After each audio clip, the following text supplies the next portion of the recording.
Welcome to Penrose Learning, where we make understanding easy.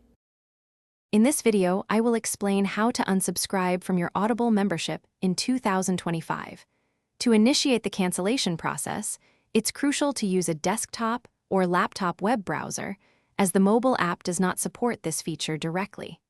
Go to the Audible website and log in using your Amazon account credentials. This step is essential to access the full range of your account management options. After successfully logging in, guide your mouse cursor over your name located in the top navigation bar. A drop-down menu will appear, from which you need to select Account Details. This page provides a comprehensive overview of your membership. On this page, carefully locate a small, often unassuming link, typically labeled Cancel Membership, and click it to proceed with the cancellation process. As you continue, Audible will guide you through a series of pages, where you'll likely be asked to state your reason for canceling.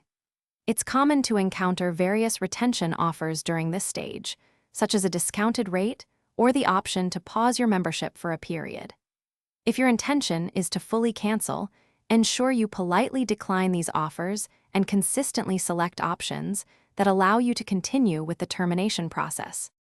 After navigating through the offers and prompts, you will eventually find a definitive button, often labeled Finish Cancellation or Confirm Cancellation.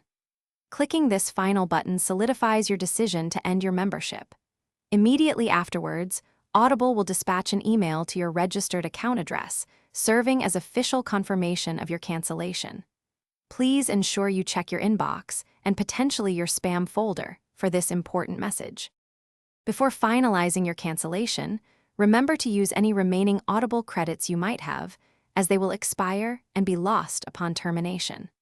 Always make a note of your next billing date, ensuring you complete the cancellation process before then to avoid any unwanted future charges. If you're simply taking a break, remember that Audible also offers a membership pause option, which could be a useful alternative to a full cancellation. Thanks for watching. If this was helpful, leave a like and consider subscribing. See you next time.